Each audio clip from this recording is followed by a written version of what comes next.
Life often throws us curveballs when we least expect them, shattering the carefully constructed walls we build around ourselves. What happens when the past you thought was buried deep, the one-night stand you dismissed as a fleeting indulgence, walks back into your perfectly ordered world? And what if she brings with her a piece of your life you never knew existed? This is the story of Ethan Hayes, a man who built an empire on control and ambition, only to have it shaken to its core by the most unexpected force of all: a tiny hand, a pair of familiar blue eyes, and a mother's fierce, unwavering love. Prepare yourself for a tale of secrets, power, vulnerability, and the unpredictable, life-altering force of family. The city, a living, breathing entity of concrete and ambition, thrummed 10 stories below, its relentless pulse a familiar comfort, almost a lullaby, against the expensive Italian leather soles of Ethan Hayes' shoes. It was a sound that resonated deep within the soundproofed sanctuary of his office, nestled high in the gleaming spire of the Hayes Corporation Tower. This wasn't just an office. It was the command center of a technological empire forged in the crucible of sheer will, relentless ambition, and a past deliberately, meticulously buried. Hayes Corp was more than a company. It was Ethan's fortress, his legacy, built not just on algorithms and acquisitions, but on the marrow of caffeine-fueled nights and cutthroat decisions that left lesser men in their wake. Yet today, the city's familiar thrum felt different. Less a soothing vibration and more a tightening vice around his chest. The final interview for his executive assistant loomed, a position demanding not just mere efficiency, but a god-tier level of competence and a sphinx-like capacity for discretion. Martha, his unshakable EA since the raw, early days when Hayes Corp was little more than lines of code flickering in his cramped apartment, was finally retiring. Her departure wasn't just leaving empty shoes to fill. It felt like a structural fault line opening up in the carefully engineered bedrock of his life. Ethan adjusted the knot of his bespoke silver tie, a perfect triangle against the crisp white of his shirt. His reflection in the polished chrome of a minimalist sculpture showed a man honed to an almost unnatural sharpness, a jawline like a chiseled weapon, piercing blue eyes capable of dissecting a balance sheet or an opponent's argument with equal, chilling intensity, dark hair swept back with meticulous precision. He was the living embodiment of the self-made billionaire, a portrait painted in shades of unwavering control and formidable success. But beneath the flawlessly tailored Loro Piana suit, a ghost stirred, the persistent echo of a lonely boy in a rundown apartment, watching his exhausted mother work 2 jobs until she could barely stand, vowing with a fierce, childish intensity that he would never know that kind of vulnerability, that kind of crippling lack. That boy had become the fuel for the man, driving him to build walls of wealth and success so impossibly high that no one, nothing, could ever reach the frightened child still hiding within. He glanced at the atomic clock on his expansive, ruthlessly uncluttered desk. 10:57 a.m. Punctuality wasn't merely a preference. It was a fundamental pillar of the order he craved, a small, daily assertion of his dominance over the chaos of the world. He pressed the intercom. "Martha, is Miss Vance here?" "Yes, Mr. Hayes. She just arrived. Shall I send her in?" Martha's voice, calm and steady as a rock in a turbulent sea, was a rare balm. She knew him, saw the cracks he painstakingly papered over, perhaps better than anyone else alive. He sometimes wondered, a fleeting thought he immediately suppressed, what she truly thought of him, hidden behind that flawless professional facade. "Yes, please. And hold everything, absolutely everything, until I buzz you." "Understood, Mr. Hayes." He took a final, lingering look at the resume displayed on his oversized monitor. Amelia Vance. A stellar background, top-tier education from institutions he respected, glowing references that read like corporate poetry from prestigious firms, and then an abrupt, jarring stop. A chasm of nearly 2 years, labeled simply, almost defiantly, personal reasons. Risky. Incredibly risky for a position demanding absolute dedication. And yet, her cover letter. It had resonated with something deep within him. It spoke not in the typical corporate platitudes, but of overcoming significant challenges, of a renewed focus, of a quiet, almost fierce determination that felt authentic. It hinted at a depth, a resilience, that cut through the usual polished jargon and intrigued him in a way he hadn't felt in years. The heavy office door swung open soundlessly, a portal opening into his carefully constructed world. Martha stood there for a fraction of a second longer than usual, her gaze briefly, subtly flicking from him to the woman behind her before she gave a small, almost imperceptible nod and stepped aside. And then, Amelia Vance walked into his meticulously controlled world. The immediate impact wasn't just her appearance, though she was undeniably striking in a simple, well-fitting navy sheath dress that spoke of quiet confidence and practicality rather than overt expense, her dark blonde hair neatly secured in a classic chignon. It wasn't even the jolt of recognition, sharp and unwelcome, that shot through him, igniting a memory he'd deliberately, ruthlessly buried deep within the archives of his mind. No, the impact, the seismic shift, was the small, blanket-wrapped bundle nestled securely, protectively, in her arms. A baby, a tiny, impossibly small bundle wrapped in a soft, pale yellow blanket, a miniature fist peeking out. Ethan felt his brain stutter, then seize, trying desperately to process the sheer, mind-bending incongruity of it all. A high-stakes job interview, the impeccably ordered, powerful office of a CEO. And a baby. His first thought, sharp and dismissive, was pure irritation. Was this some kind of audacious, unprofessional maneuver bordering on insanity? A calculated, bizarre tactic to gain attention? He opened his mouth, the sharp, cold dismissal already forming on his tongue, ready to signal Martha to escort her out. But then his eyes locked with hers across the vast, gleaming expanse of polished mahogany. Amelia Vance. Her hazel eyes, when he truly looked at them, were a turbulent sea of conflicting currents, undeniable anxiety, a steely, almost defiant resolve, a flicker of something that looked terrifyingly like sheer desperation, and beneath it all, a fragile, desperate hope that made something twist unexpectedly in his gut. And recognition. Undeniable, mutual recognition that stripped away the years, the layers of carefully constructed personas, the wealth, the power, and left them exposed. The buried memory didn't just surface. It erupted, a tidal wave flooding his consciousness. The Hayes Corp Charity Gala, nearly 3 years ago, an endless, stifling parade of forced smiles, empty conversations, and the suffocating weight of the gilded cage of his own success. He had felt suffocated, restless, searching for something real. She had been working the event, part of the catering staff. She'd explained with a wry, self-deprecating smile that had captivated him instantly, a temporary measure between real jobs. Her intelligence, her sharp wit, her easy laughter, they had cut through the evening's tedious artifice like a laser. They had found themselves escaping the crowded ballroom, drawn together by an invisible force, seeking refuge on a secluded balcony overlooking the glittering carpet of city lights below. They had talked for hours, losing track of time, the connection immediate, intense, and utterly, unexpectedly real. It felt dangerously real, a stark, exhilarating contrast to the transactional nature of his usual interactions. One shared bottle of champagne became two. Their laughter echoed softly in the cool night air, a private melody in the vast urban symphony. Against every rule he lived by, against the deeply ingrained habit of keeping his personal life hermetically sealed, he'd felt a pull, a magnetic force he couldn't rationalize, couldn't control. He'd invited her back to his penthouse, a place few ever saw, fewer still were invited to.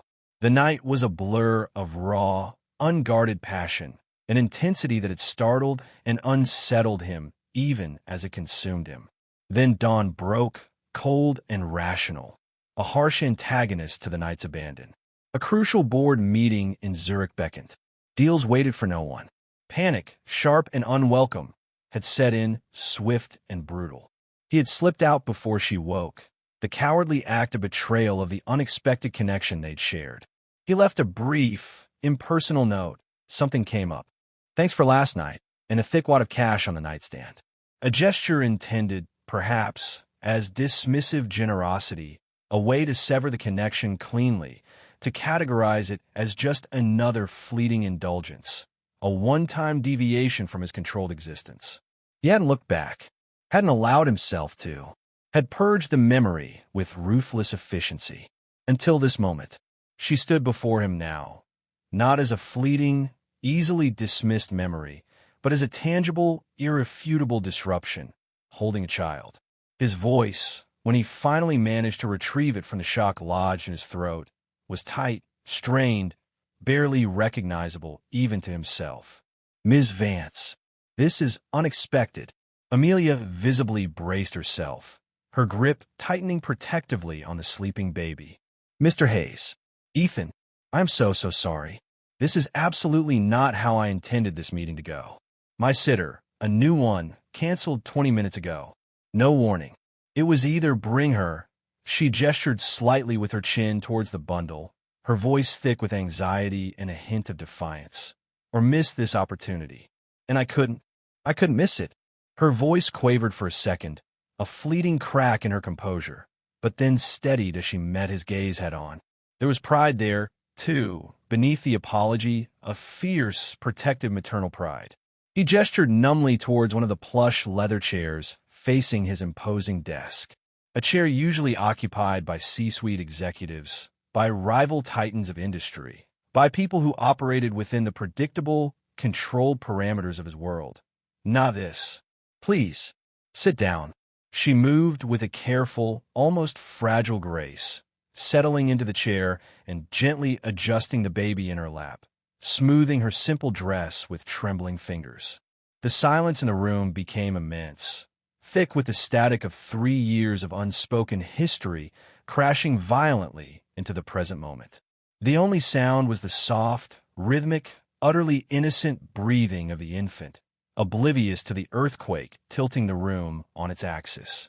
Lily, the baby sighed, a tiny, innocent sound that somehow amplified the unbearable tension. Ethan leaned forward, forcing his hands to clasp together on the cool, unyielding surface of the desk, projecting an authority he didn't feel, clinging to the semblance of control. His mind was a maelstrom of disbelief, fear, and something else, something he couldn't yet name. The gap in your resume, he stated, the words clipped, cold, clinical. You cited personal reasons. Amelia looked up, her gaze direct now, the initial fear overshadowed by a weary, unshakable determination. Yes, this is the personal reason. She gently, reverently smoothed a wisp of downy hair from the baby's forehead. Her name is Lily, Lillian Grace Vance.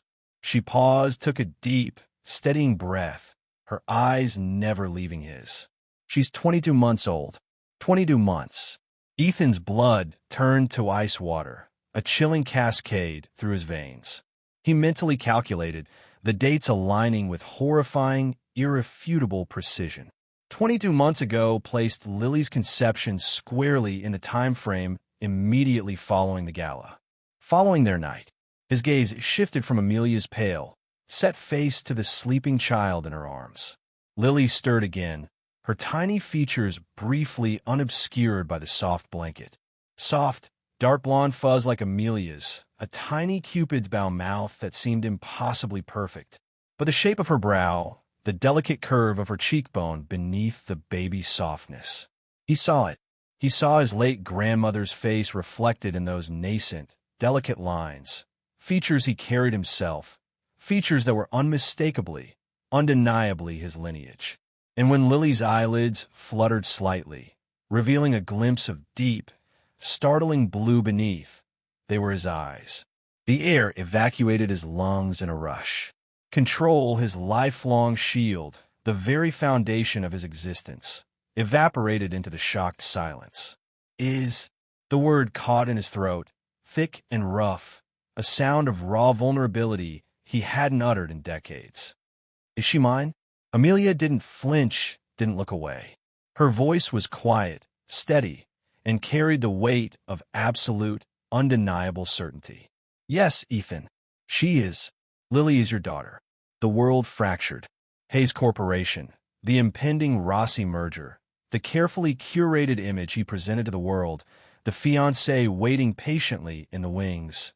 It all dissolved into meaningless, distant background noise. His office, usually his impregnable command center, felt like a shrinking box, the walls closing in. Daughter. The word reverberated in the sudden, deafening silence, an alien concept colliding violently with the bedrock of his existence. A tidal wave of raw, powerful emotions crashed over him, one after another. Profound, bone-deep shock that left him breathless, a white-hot flash of anger. Why now? Why like this? Followed immediately by a chilling dread that coiled in his gut. What did she want? Money? Revenge for his callous departure? A piece of his carefully guarded life? Why? The question escaped him, barely audible, a desperate plea torn from his lips. Why didn't you contact me? Why keep her a secret for almost 2 years and then show up here, now, for a job interview of all things? Amelia's carefully maintained composure finally, spectacularly crumbled. Tears welled, spilling silently down her cheeks, though she didn't sob, didn't allow herself that release. A single harsh, bitter laugh escaped her, a sound of deep, buried pain. Contact you, she repeated, her voice thick with unshed tears and the weight of old hurt. How, Ethan? How exactly was I supposed to do that? You left cash on the bedside table like I was disposable. A service rendered, to be paid for and forgotten.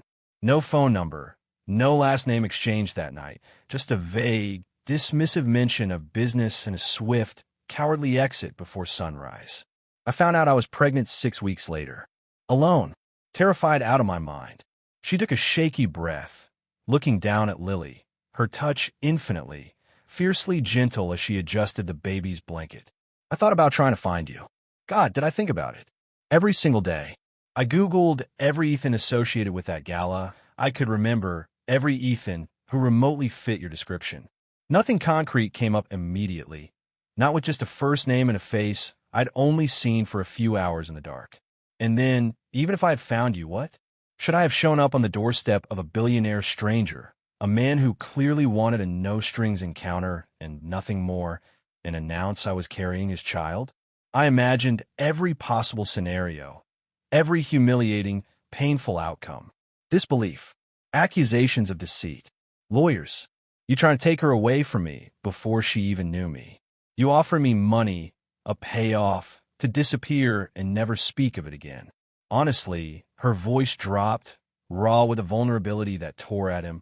The most likely scenario, the one that haunted me the most, seemed to be utter, chilling indifference.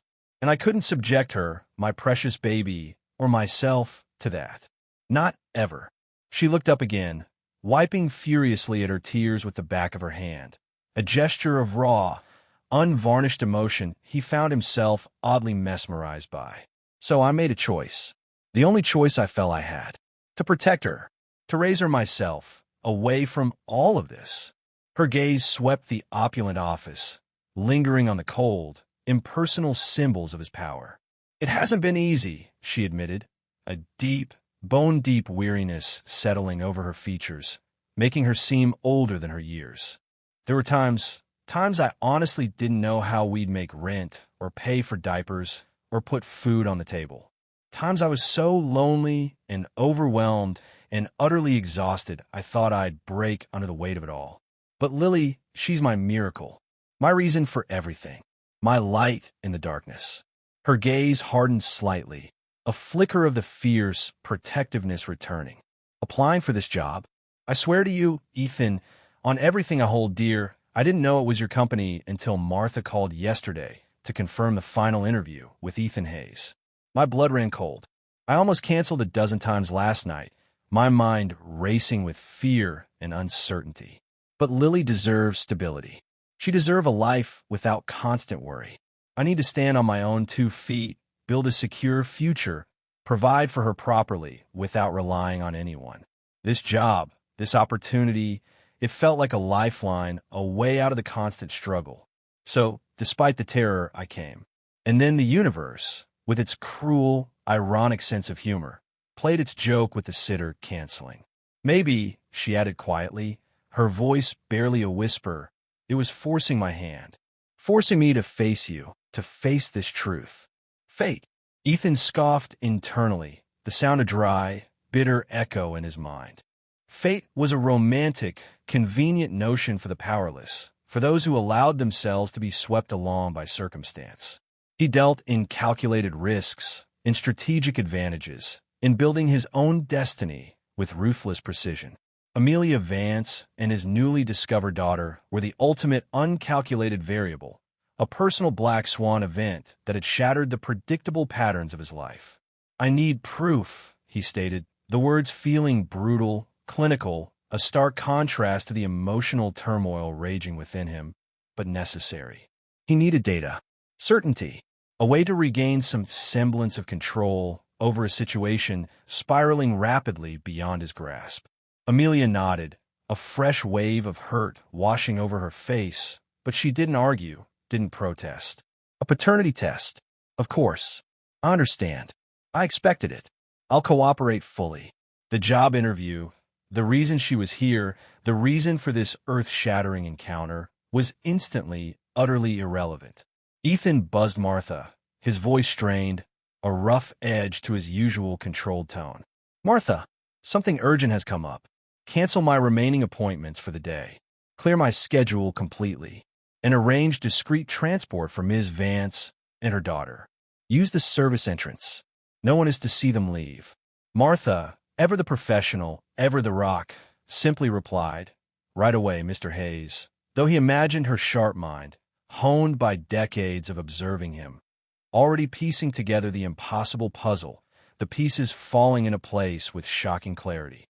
Amelia gathered herself, her shoulders squared, stood up, holding Lily close to her chest, as if protecting her from an unseen threat. At the heavy office door, she paused, her hand on the cool metal knob. "For what's it's worth, Ethan," she said, her voice quiet but firm, carrying a dignity that shamed him, "I didn't come here for your money. I came for a job. I still need one." Then she was gone, the door closing silently behind her, leaving Ethan utterly alone in the cavernous silence, the faint, lingering scent of baby powder and Amelia's light floral perfume hanging ghost-like in the air, the only tangible evidence that this impossible moment had actually occurred. "Daughter." The word echoed in the sudden void. He paced the length of his office, the breathtaking city skyline, usually a source of pride and a symbol of his dominion, now a meaningless panorama, a flat, lifeless backdrop to the seismic shift that had just occurred. How had his meticulously controlled, perfectly ordered life derailed so spectacularly, so irrevocably? His thoughts immediately flew to Isabella Rossi, his fiancée. Their impending marriage wasn't just a personal commitment. It was the capstone of the colossal Rossi merger, a strategic alliance absolutely critical to Hayes Corp's next phase of global dominance. Isabella, elegant, demanding, socially flawless, came from old money, from a world of carefully maintained appearances, and expected a life utterly free of vulgar surprises, of messiness, of complications. A secret love child was the absolute definition of a vulgar surprise. It would detonate their engagement with the force of a corporate bomb and likely obliterate the merger along with it, leaving behind a crater of financial and reputational damage. Then there was Marcus Thorne, his chief operating officer. Sharp, driven, dangerously ambitious, and possessing none of Ethan's lingering vestiges of conscience or morality. Marcus had been subtly, relentlessly maneuvering for more power, for a bigger piece of the empire, for months, like a predator circling a weakened prey.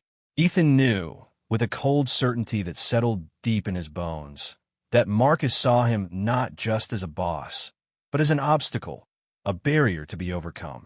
This secret, in Marcus's hands, it wouldn't be treated as a personal tragedy, a human complication. It would be weaponized, transformed into a corporate weapon, leverage to orchestrate a hostile takeover from within, to seize control of everything Ethan had built. Ethan collapsed into his chair, the weight of the situation pressing down on him, suffocating him. Containment. That was the immediate priority. Damage control. He picked up his secure line, his fingers moving automatically, making calls to a private lab he trusted implicitly, arranging the paternity test with urgent demands for absolute speed, for results yesterday, and for impenetrable confidentiality. He then called Amelia, the conversation stilted, awkward, focused solely on the cold logistics of the test. He insisted on wiring her a substantial amount of money. For your time and inconvenience regarding this process. He'd framed it stiffly, the words feeling inadequate and clinical. She resisted, her pride a tangible, almost defiant force even over the phone. But he overrode her objections, needing to do something, anything, needing to feel like he was managing the unmanageable, even if it was just throwing money at the problem in the way he knew best. The next 36 hours were a masterclass in compartmentalization, a brutal exercise in mental discipline. Ethan chaired a tense board meeting discussing the final, delicate stages of the Rossi merger, debated the intricacies of server infrastructure upgrades with his CTO, and endured a lavish, suffocating fundraising dinner seated next to Isabella. All while a significant portion of his brain felt like it was short-circuiting, overwhelmed by the impossible reality that had crashed into his life. He was physically present, nodding, making decisions, smiling tightly, the picture of controlled power, but mentally he was replaying Amelia's arrival, seeing Lily's tiny face, calculating timelines with frantic urgency, strategizing defenses against threats both personal and professional that he hadn't even fully processed yet. Isabella, with her keen social antennae, noticed his distraction, her perfectly shaped lips thinning into a displeased line. "You seem elsewhere tonight, Ethan," she murmured during a lull in the dinner conversation, her eyes, usually cool and assessing, unusually sharp with suspicion. "Just the merger pressure, Isabella. Final hurdles. You know how it is," he lied, the untruth feeling heavy and unfamiliar on his tongue. He rarely needed to lie.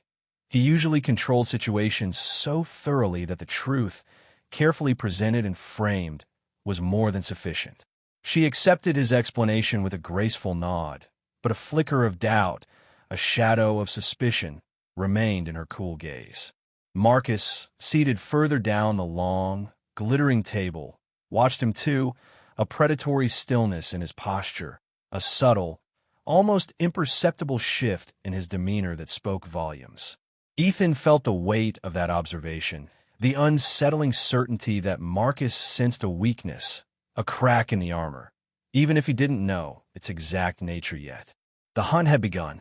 The call from the private lab came the following afternoon, while he was staring blankly at complex market projection charts that suddenly seemed utterly, ridiculously irrelevant. Dr. Ramirez's voice was calm, clinical, devoid of any emotional inflection. "Mr. Hayes, the results are definitive.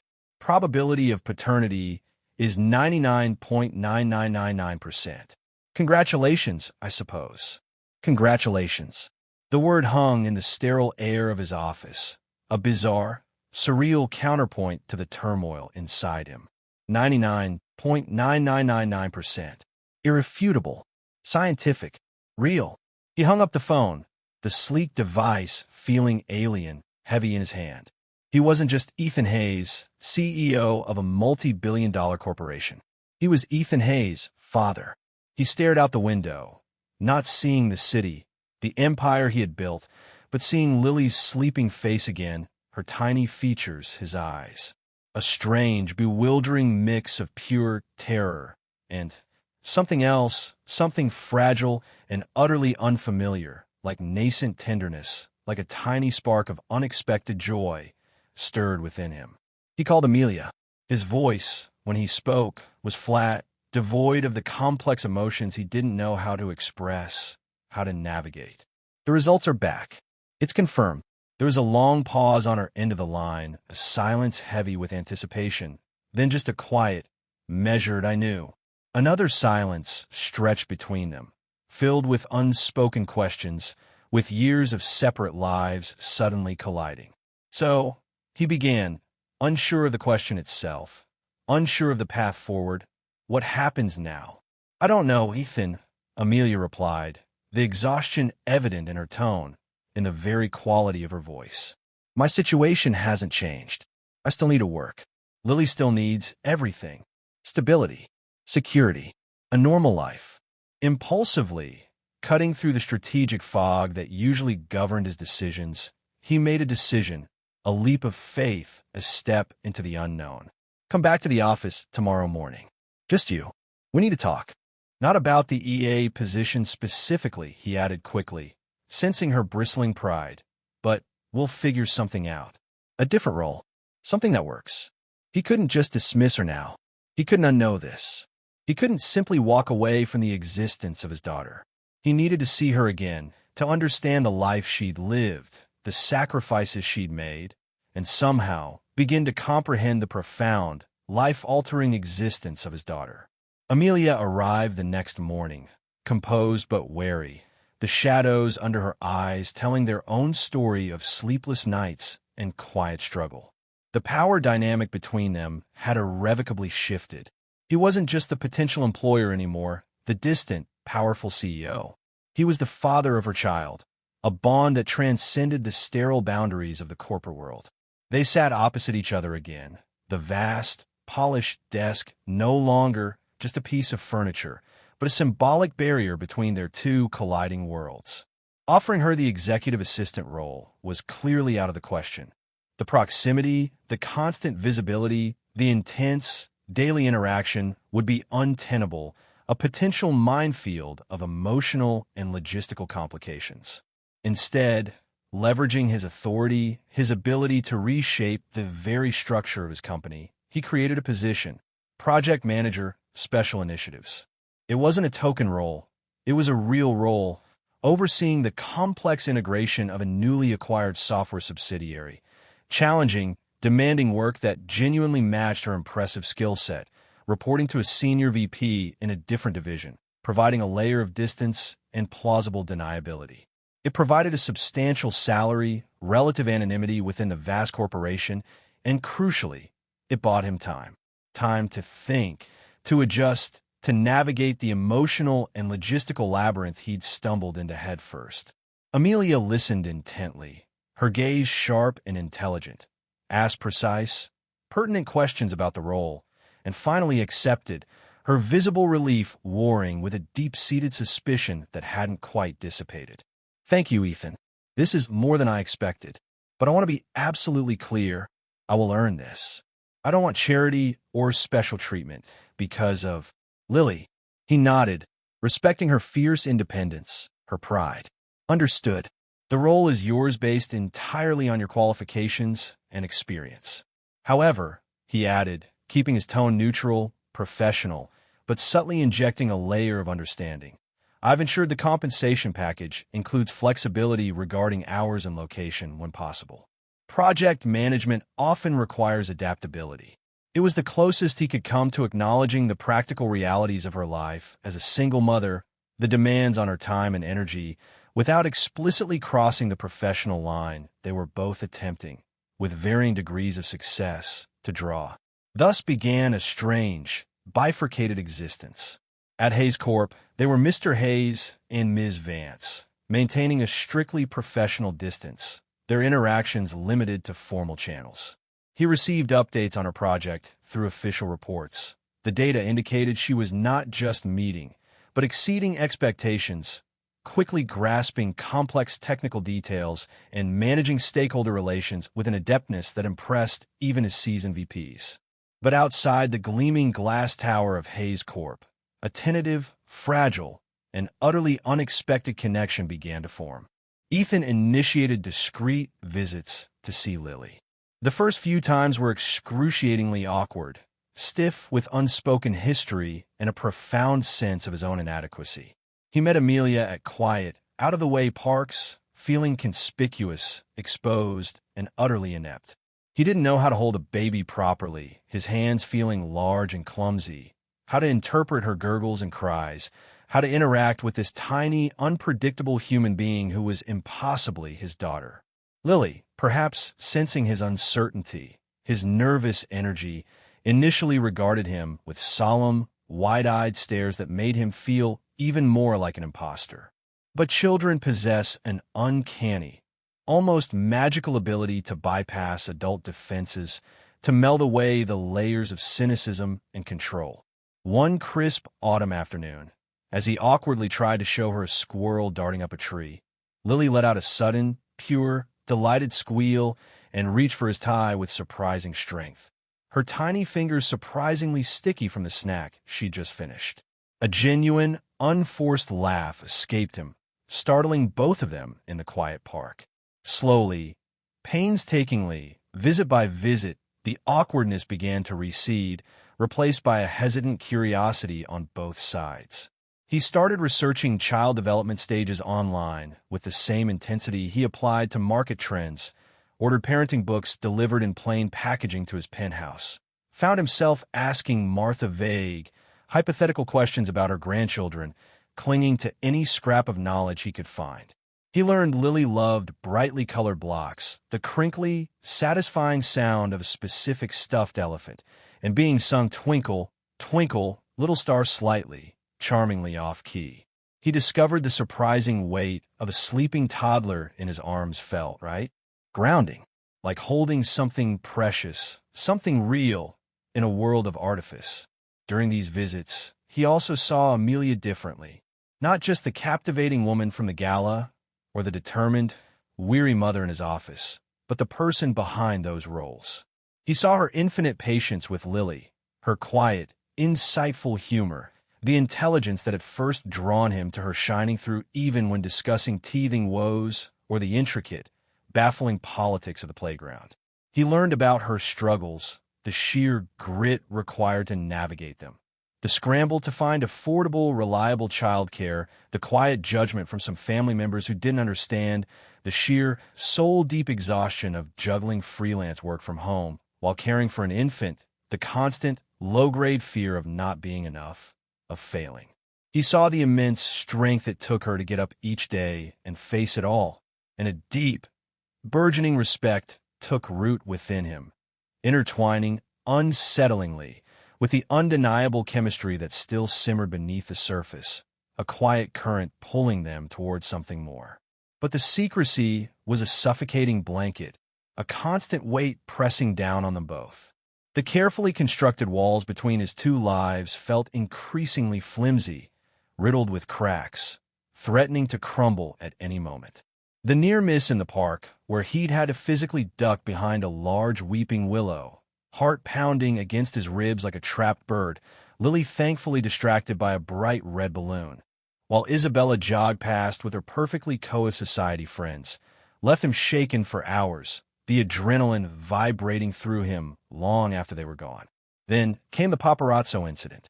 Leaving Amelia's modest but clean apartment building late one evening after spending several frustrating hours assembling a complicated-looking crib he'd ordered for Lily, a camera flashed, blinding him momentarily. He recognized the photographer, a persistent bottom feeder known for sniffing out celebrity scoops and scandals. The resulting photo, grainy and suggestive, appeared on a notorious gossip blog within hours. Billionaire Ethan Hayes' late-night rendezvous with Mystery Blonde. Trouble in paradise for tech titan and fiancée Isabella Rossi. His formidable PR team went into overdrive, planting counter-narratives about confidential consulting meetings, threatening legal action against the blog, and eventually, through sheer force of will and legal muscle, getting the post buried deep within the internet's digital graveyard. But the damage was done. Isabella saw it. She confronted him, not with accusations or hysterics, but with icy, controlled calm, holding up her tablet, displaying the offending photo like a weapon. "Explain this, Ethan. And please, for once, spare me the confidential consultant platitude. I'm not a fool." He managed to deflect, weaving a complex half-truth about sensitive negotiations related to the acquired company Amelia was managing, leveraging the reality of her project as a convenient, albeit dangerous, cover. She's a key project lead on the Viridian integration, Isabella. It's incredibly delicate. Late hours were unavoidable to finalize a critical phase. Isabella studied him, her expression unreadable, her eyes giving away nothing of her thoughts. "This merger," she finally said, her voice dangerously smooth as silken thread. "And our future, they require absolute transparency, Ethan. No more surprises. Not of any kind." The unspoken threat hung heavy in the air between them, a suffocating weight. He felt the net tightening around him, closing in. Marcus Thorne's scrutiny also intensified, becoming bolder, more overt. Ethan caught him observing Amelia during a company-wide town hall meeting, his gaze analytical, speculative, lingering on her with an unsettling intensity. Later, Ethan's head of IT, a loyal and discreet ally, discreetly alerted him that Marcus had requested access logs for Amelia's personnel file, a request far outside his operational purview, a clear violation of company policy. Marcus hadn't confronted him directly, hadn't shown his hand, but Ethan knew his ambitious COO was gathering intelligence, sensing a vulnerability, waiting with predatory patience for the opportune moment to strike. The pressure, the duality of her life, was taking its toll on Amelia too. She thrived in her work, earning praise from her VP and the quiet respect of her team, proving her capabilities every single day, but the constant need for secrecy, the perpetual vigilance, was wearing her down, eroding her peace of mind. She hated the feeling of being hidden, of their lives being relegated to the shadows. The breaking point came unexpectedly, like a sudden, violent storm. Working late one evening in Ethan's office to finalize a critical project report, he'd insisted on reviewing it personally, a rare, direct interaction necessitated by the tight deadline. She stepped out to get a cup of coffee. The door was slightly ajar, and she overheard fragments of Ethan's intense phone conversation. He was pacing, his voice low, urgent, but sharp with a cold, clinical edge that sent a shiver down her spine. "Need ironclad discretion. Exploring all options, paternal rights, potential custody frameworks, safeguard the child's interests long-term." Amelia froze in the hallway, the coffee forgotten, her blood turning to ice. Custody? Safeguard? Was this the endgame? Was the job, the visits, the tentative connection, the burgeoning trust, all just a calculated, cruel strategy to build a case for taking Lily away from her? The primal fear she'd suppressed for months, the fear that had driven her choices, surged back with sickening force. She retreated silently, her mind racing, twisting the complex legal jargon about establishing secure trust funds and contingency plans into a monstrous plot, a calculated move to snatch her daughter. Later that night, she confronted him, her voice trembling with a mixture of searing fury and heartbreaking pain. "Were you ever going to tell me, Ethan? Or was your lawyer supposed to serve me papers once you had everything lined up? Is that what this was all about? Are you trying to take my daughter from me?" Ethan was blindsided, utterly stunned by the raw accusation, the depth of her pain and mistrust. He tried desperately to explain, stumbling over the complex legal terms, assuring her that the call was about ensuring Lily's financial security, protecting her future, setting up a trust, not about removing her from Amelia's loving care. "Amelia, no. God, no. Never. It was about setting up a trust fund, making sure she's protected no matter what happens to me. It wasn't about taking her." But his explanation sounded weak, defensive, even to his own ears, overshadowed by the weight of her pain and the devastating impact of the overheard words. The fragile trust they had painstakingly started to build, brick by slow brick, shattered around them like fragile glass. Amelia withdrew, her interactions with him becoming guarded, polite, tinged with a deep-seated suspicion that wounded him more than he could have imagined. The tentative warmth vanished, replaced by a painful, formal correctness that felt like a physical barrier. Ethan felt like he was drowning, being pulled under by the competing currents of his two lives. His carefully compartmentalized world was imploding, the walls crumbling around him. The secret visits with Lily, once a source of unexpected joy, of genuine connection, were now strained, overshadowed by Amelia's mistrust and his own guilt. Yet, paradoxically, his feelings for his daughter had solidified into something fierce, protective, an anchor in the storm. Seeing her master walking, her first hesitant, precious steps, hearing her first hesitant words, which had simultaneously thrilled and terrified him. Watching her personality blossom, these moments, these small, perfect moments, had become the anchor in his increasingly chaotic, unsustainable world. He found himself constantly comparing the sterile perfection of his penthouse, the calculated conversations with Isabella, the relentless, dehumanizing pressure of the boardroom, with the messy, vibrant, emotionally resonant reality of Lily's small world.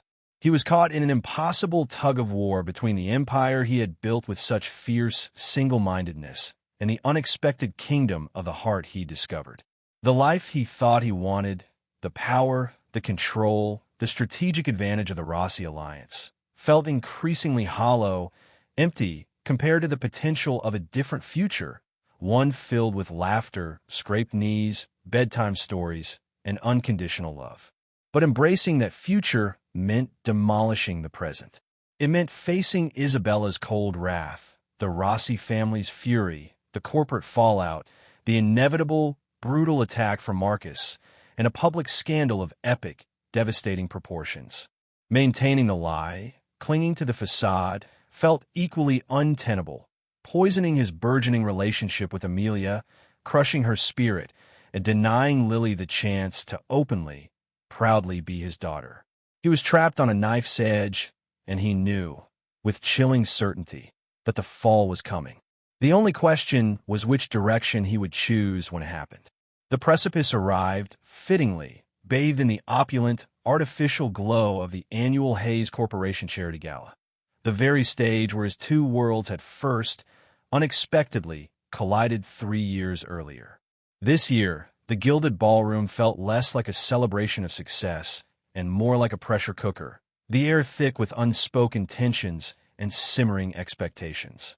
Isabella, stunning in emerald green couture, clung to his arm, her smile dazzling, a public performance of perfect elegance, but her grip proprietary, a silent assertion of ownership. She leaned in, whispering excitedly about the announcement she planned to make during his speech, not just the imminent finalization of the monumental Rossi merger, but their wedding date, set for the following spring, binding their families, their empires together. Her parents, Lorenzo and Sofia Rossi, held court nearby, radiating old-world power and dynastic expectation. Their approving smiles felt like tightening knots in Ethan's stomach. His gaze swept the glittering crowd, a reflex born of anxiety, instinctively searching. He'd given Amelia tickets, a hesitant, hopeful offering, wanting her there, in his world, and dreading it simultaneously. He finally spotted her near the towering floral arrangements, a splash of quiet color in the ostentatious room, looking beautiful but profoundly, visibly out of place in a simple, elegant sapphire gown he suspected was borrowed for the occasion. She held a glass of champagne she wasn't drinking, her eyes scanning the room with a nervous energy he recognized. Their gazes locked for a heartbeat across the crowded floor, a silent acknowledgement of the vast chasm between their worlds, the impossibility of their situation, and the profound, life-altering secret connecting them. Just then, Ethan saw Marcus Thorne, impeccably dressed and radiating predatory charm, detach himself from a group of sycophants and approach Amelia. A cold dread, a premonition of disaster, snaked down Ethan's spine. Marcus leaned in, his expression earnest, confidential, a viper whispering poison. Ethan couldn't hear the words, but he saw Amelia's face drain of color, watched her eyes widen in disbelief, then flicker towards Ethan with an expression of utter, devastating betrayal before hardening into a fierce, protective resolve. Marcus straightened up, a fleeting, triumphant smirk playing on his lips, before melting back into the anonymous safety of the crowd. What lies at Marcus spun? What venom had he injected into Amelia's ear? Ethan started towards her, needing to intercept, to explain, to counteract whatever malicious fabrication Marcus had unleashed, but Isabella's hand tightened on his arm like a vice, anchoring him to the spot, to the life he had built. "Darling, Senator Morrison is waving us over." And Lorenzo looks ready for that chat about the final signatories. Don't wander off. He was anchored, trapped in the suffocating charade, the clock ticking down to inevitable disaster. Later, during a brief, desperate escape near the champagne fountain, Marcus materialized at his elbow, swirling brandy in a snifter, his eyes glinting with malicious amusement. "Impressive juggling act tonight, Ethan," Marcus murmured, his voice smooth as velvet, sharp as glass. Keeping all the plates spinning. The merger, the fiancé, the secret family tucked away in a little walk-up. Must be exhausting maintaining the facade. Ethan turned slowly, his expression glacial, a dangerous stillness in his eyes. "Get to the point, Marcus." Marcus smiled, a humorless stretching of the lips that didn't reach his cold eyes. "Just observing, Ethan. Thinking about shareholder value. About stability. Lorenzo Rossi prizes stability above all else, as you well know. Imagine the chaos if, say, news of an inconvenient toddler were to surface just as the ink was drying on the merger agreement. Very destabilizing, wouldn't you agree? A significant hit to the stock price." He took a slow, deliberate sip of brandy, savoring the moment. "However," he continued, his voice dropping slightly, laced with overt menace, "if the company were under, shall we say, more predictable leadership, someone without such messy, unpredictable personal complications, I imagine such unfortunate information could be contained permanently. Think of it as a potential restructuring, Ethan. For the good of Hayes Corporation. For the good of your legacy, if you handle it correctly. The blackmail, blatant and brutal. Cede control, hand over the empire he had built from nothing, or face utter public destruction, the ruin of everything he had worked for. Cold fury warred with a rising tide of pure, gut-wrenching panic. Before Ethan could formulate a response, his phone buzzed silently in his pocket, a small, insistent vibration that felt like a death knell. He glanced down. A text message. "Amelia." His blood turned to ice, freezing in his veins as he read the words on the screen. "He told me everything, Ethan. How you and Isabella planned this all along. Use the merger to secure your position, then file for sole custody, claiming I'm unfit. How she knew and agreed. I should have trusted my gut, not your carefully crafted facade. I'm taking Lily somewhere you'll never find us. Don't try to follow. Goodbye." Marcus hadn't just threatened him. He delivered a poisoned arrow straight to Amelia's most vulnerable point, twisting Ethan's clumsy, inadequate attempts at providing security into a monstrous, calculated plot to steal her daughter. He looked wildly around the ballroom, panic clawing at his throat, suffocating him. Amelia was gone, vanished into the glittering crowd. He shoved past a startled Marcus, ignoring the man's smug, triumphant expression, ignoring Isabella calling his name with rising irritation and alarm from across the room. "Ethan, where are you going? We need to speak with Senator Morrison." He sprinted through the lobby, past stunned guests, past the oblivious waiters, dialing Amelia's number again and again, a desperate, futile act. Straight to voicemail. He burst out into the cool, crisp night air, tossing his keys to a bewildered valet who stared at him as if he'd lost his mind. "My car. Now. Hurry. Where'd she go?" Her mother lived upstate, but their relationship was strained, difficult. A friend in Brooklyn? He didn't know enough about her life, about the network of support she had built for herself. He pushed the car hard through the city streets, weaving erratically through the late-night traffic, his mind a frantic, desperate whirl of possibilities, of regrets, of terrifying unknowns. He had to reach her, stop her, make her understand, somehow, that Marcus had lied, that he hadn't planned to take Lily, that everything she believed was a cruel, calculated fabrication. He screeched to a halt outside her apartment building, a modest pre-war walk-up, unremarkable in the vast cityscape. Lights were on in her third-floor unit, a small beacon of hope or despair. He buzzed repeatedly, his thumb pressing down with frantic urgency, then resorted to pounding on her door, the sound echoing in the quiet hallway. Amelia! Amelia! Open up! It's Ethan! Please, you have to listen to me. Markus lied. He lied to you. The door cracked open, stopped by the security chain, a thin barrier that felt insurmountable. Amelia stood there, her face ravaged by tears, her eyes, usually so expressive, filled with a pain so deep it twisted his gut, and a profound, heartbreaking distrust. Behind her, 2 suitcases stood packed by the door, a silent testament to her desperation, her intention to disappear. Lily, roused by the commotion, began to wail from her crib in the small living room, her cries a sharp, painful counterpoint to the scene unfolding in the hallway. "How can I possibly believe anything you say now, Ethan?" she choked out, tears streaming unchecked down her face, her voice thick with anguish. "Was it all a lie? The job? The visits? Watching you with Lily? All of it? Was it all just data gathering for your lawyers? A way to build your case?" "No. God, no, Amelia. Never," he pleaded, pressing his forehead against the cool, unyielding wood of the door, his own control shattering, his carefully constructed walls crumbling. "He's blackmailing me. He wants the company. He twisted everything to drive you away, to create leverage against me.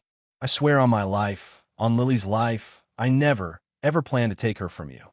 The legal stuff was about protecting her, providing for her future, setting up a trust, not stealing her. I care about her, Amelia, more than the company, more than anything in the world. And I care about you." Lily's cries escalated into distressed sobs, the sound tearing at his heart. Just then, his phone erupted with calls, vibrating incessantly in his pocket. Isabella, then Markus, then his head of PR, his voice frantic. The Sharks smelled blood in the water. They knew he'd bolted from the gala, abandoning Isabella, abandoning the crucial merger negotiations. The situation was imploding publicly, spectacularly. He looked back at Amelia's anguished face, heard his daughter's cries, felt the crushing weight of the disaster he had inadvertently unleashed. Suddenly, flashing lights pulsed against the building facade, illuminating the quiet street. Red and blue, then the blinding white strobes of cameras, a swarm of locusts descending. Paparazzi, swarming the street below like a plague, drawn by the scent of scandal. Someone, Markus undoubtedly, making sure the world saw his target's public breakdown, had made the call. This was it, the detonation point, the end of the facade. He looked from the media storm brewing below, to Amelia's terrified, pain-filled eyes, to the closed door separating him from his crying child.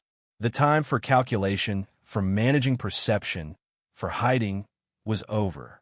There was only the truth, raw, terrifying, and undeniable. He met Amelia's gaze through the narrow opening, his voice low, urgent, imbued with a sudden, fierce resolve. "Stay here. Lock this door. Double lock it. Don't talk to anyone. Don't open it for anyone but me. I need you to trust me one more time. Just this one time. I'm going to handle this. I'm going to end it." Before she could respond, before she could voice her doubt, her fear, he turned away from the door, took a deep, steadying breath that filled his lungs with the cool night air, and walked deliberately towards the building's main entrance, towards the flashing cameras, the shouting reporters, and the baying hounds of the press. He straightened his tie, a final, automatic reflex, and stepped out into the blinding glare. He had chosen his battlefield.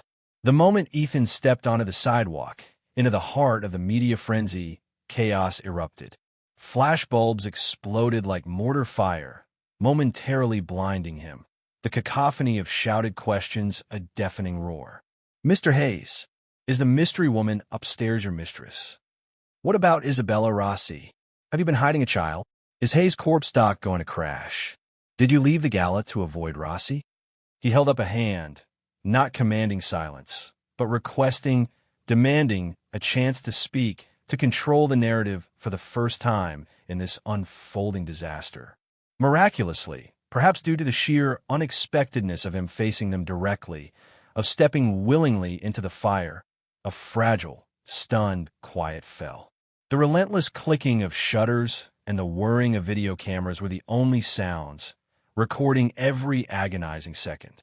He drew himself up, not as the untouchable CEO, the distant, powerful figure they were used to, but as a man making a stand, a man with nothing left to hide, nothing left to lose but his chance at a different future. There seems to be considerable speculation tonight. He began, his voice amplified by dozens of microphones thrust toward his face, his voice carrying, clear and steady, over the lingering din, over the city's relentless pulse. So let me provide some clarity. He paused, letting the anticipation build, letting the weight of the moment settle. Yes, he stated, his voice ringing with a newfound, startling honesty. I have a daughter. Her name is Lily. A collective gasp went through the press corps, a ripple of stunned disbelief. She is 22 months old, and she is, without question, the most important thing in my life. More important than my company, more important than my wealth, more important than anything else. Another wave of murmurs, frantic typing into phones, the story breaking live across the globe.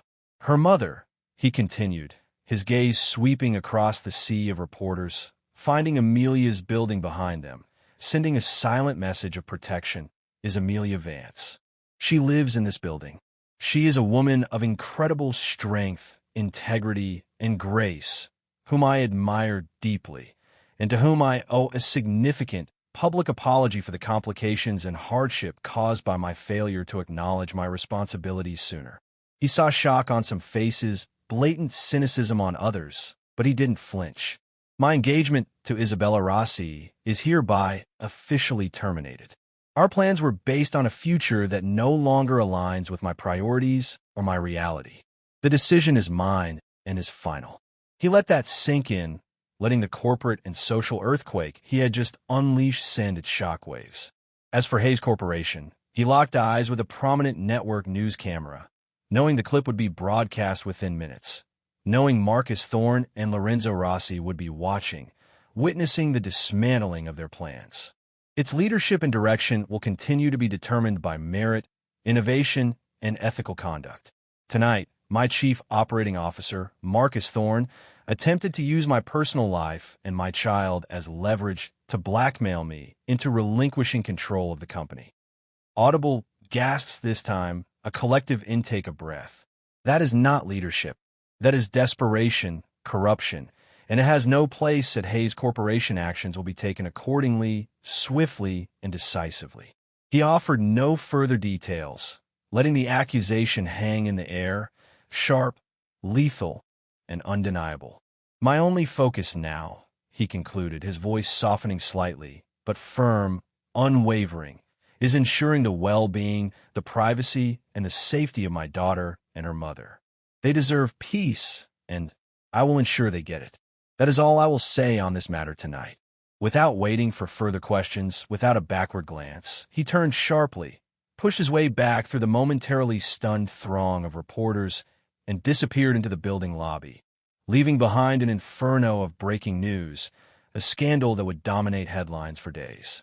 He took the stairs two at a time, his heart pounding not just from exertion, but from the adrenaline still coursing through him, in a wave of profound, unexpected relief. He knocked softly on Amelia's door. Amelia? It's me. It's over. The chain slid back, the deadbolt turned, and the door swung open. Amelia stood there, Lily now quiet in her arms, her eyes wide, searching his face, looking for the truth in his expression.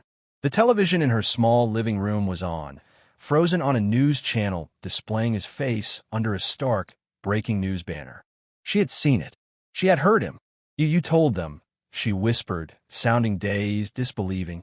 Everything. I had to, he said simply, stepping inside, closing the door behind him on the chaos outside. No more hiding. No more lies. He weaponized a secret, so I took the weapon away. He looked from her pale, tear-streaked face to Lily, who was now watching him with sleepy curiosity, her tiny hand reaching out towards him. He tried to poison you against me, Amelia.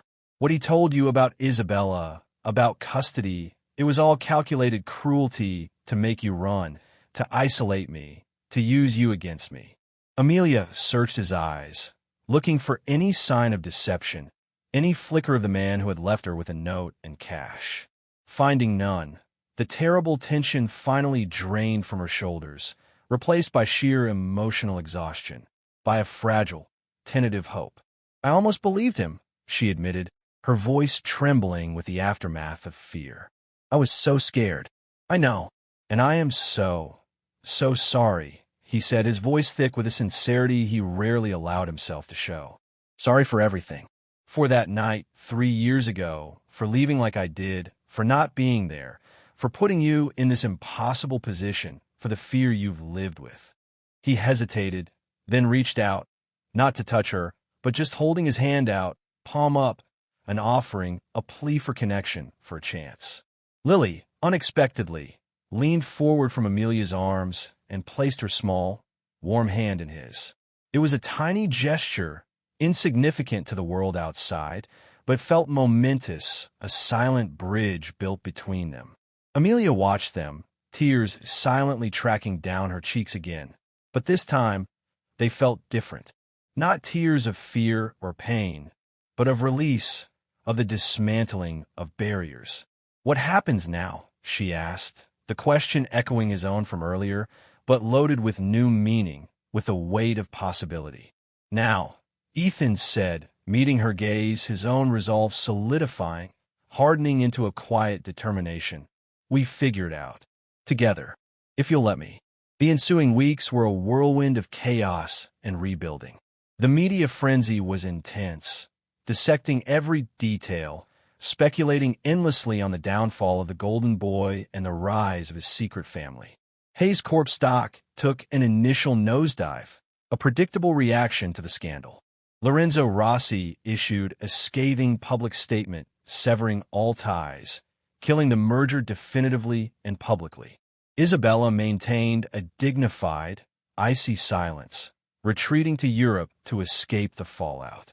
Marcus Thorne was fired publicly and unceremoniously the following morning, his betrayal exposed for all to see. He fought back, leaking distorted information, filing frivolous, desperate lawsuits, but Ethan's legal team, armed with recordings of the gala confrontation and irrefutable evidence of Marcus's unauthorized access to personnel files, systematically dismantled his attacks, leaving his reputation in ruins. It was costly, ugly, and consumed bandwidth Ethan would rather have spent elsewhere, but it was necessary, a final, brutal act of corporate warfare to secure his position and protect his family. Within the company, Ethan addressed his executive team and then the entire staff via a company-wide webcast, speaking with uncharacteristic openness and vulnerability about his personal situation, his unwavering commitment to Lily, and his renewed vision for Hayes Corp. One less focused on relentless, soulless expansion and more on sustainable innovation, ethical practices, and fostering a culture that valued its people. The response was mixed, but largely supportive, a sense of relief washing over many who had grown weary of the cutthroat environment Marcus had fostered. Martha, typically reserved and stoic, gave him a rare, approving nod after the webcast, a small but significant gesture of support. "About time you acted like a human being, Ethan," she'd muttered, which, coming from her, was high praise indeed. The most important work, however, happened away from the cameras, the boardrooms, and the public eye. Ethan and Amelia began the slow, painstaking, often difficult process of building a new reality, a new foundation from the rubble of the old. There were raw, honest, sometimes painful conversations that lasted late into the night after Lily was asleep, conversations filled with confessions, regrets, and tentative hopes. Amelia shared the depth of her loneliness, her fear, her anger during the pregnancy and Lily's first year, the immense weight of her solitary struggle. Ethan, in turn, haltingly spoke of his own difficult childhood, the deep-seated fears it had created in him, the driving need for control, and the emotional walls he'd built so high they had trapped him as much as they had protected him. He apologized sincerely and repeatedly, not just for his actions, for the careless, dismissive way he had left, but for the fear he had caused her, for the years he had missed. He didn't ask for instant forgiveness, only for a chance to earn her trust, slowly, patiently, day by day. He showed up, consistently, reliably. He canceled non-essential international travel, delegating more to his newly restructured executive team. He learned Lily's intricate bedtime routine, mastered the art of assembling infuriatingly complex plastic toys, discovered the specific, seemingly arbitrary way she liked her sandwiches cut into triangles, never squares. He attended parenting classes online, a stark contrast to his usual high-level negotiations. He introduced Amelia to his small, carefully curated inner circle. Martha, his head of technology who had helped him track Marcus's digital footprint, his lawyer, making it clear, both implicitly and explicitly, that she and Lily were now an integral, undeniable part of his life. He found a larger, brighter, more secure apartment for Amelia and Lily in a secure building closer to his own, ensuring the lease was in her name, giving her autonomy and independence, not a sense of being beholden to him.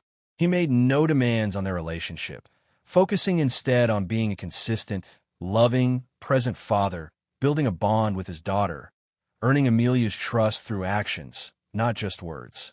Amelia, cautiously, tentatively, began to let him in. She saw the genuine effort, the vulnerability beneath the CEO armor, the awkward sincerity in his attempts to connect with Lily. She saw the tenderness, the sheer, unexpected joy in his eyes when he looked at their daughter. She started sharing small daily triumphs and frustrations, asking his opinion on parenting dilemmas, slowly, naturally weaving him into the fabric of their lives. They navigated disagreements about parenting styles, established shared routines, celebrated Lily's milestones together, big and small. The chemistry between them remained a low, persistent hum beneath the surface of their evolving relationship, a silent acknowledgement of the spark that had first ignited their unlikely connection. But they didn't rush it, allowing friendship, mutual respect, and a shared love for Lily to form the sturdy foundation of whatever their future held. One crisp autumn afternoon, nearly a year after the gala implosion that had reset the course of his life, Ethan found himself sitting on a park bench, watching Amelia push Lily on a swing set, the sunlight dappling through the colorful leaves above.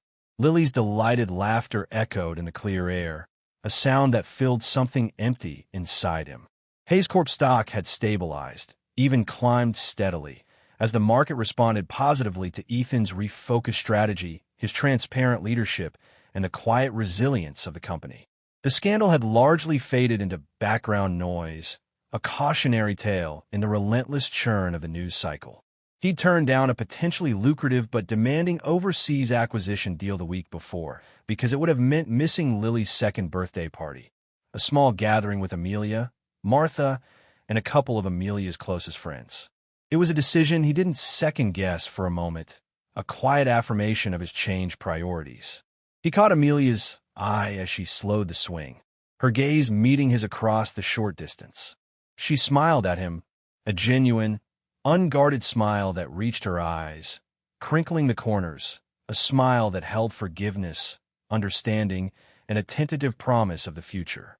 In that simple moment, surrounded by the ordinary beauty of a Saturday afternoon in the park, watching his daughter laugh, Ethan felt a profound sense of peace, a rightness, a contentment he'd never experienced chasing deals, building empires, or dominating markets.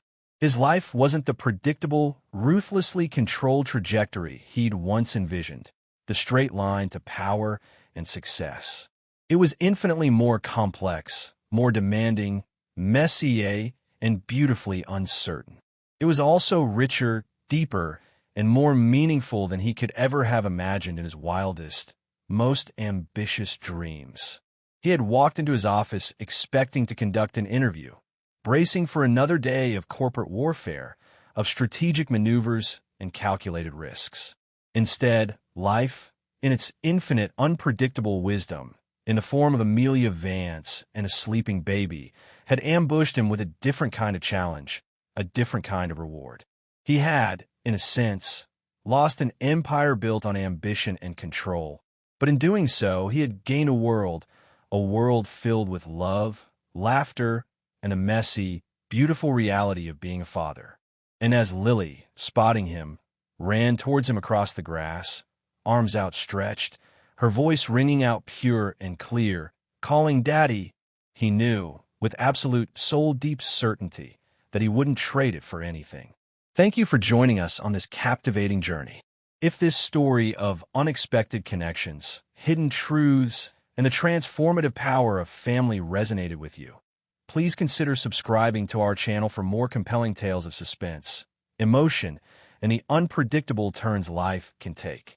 Your support truly makes it possible for us to keep creating and sharing these stories with you. Don't miss out on our next adventure,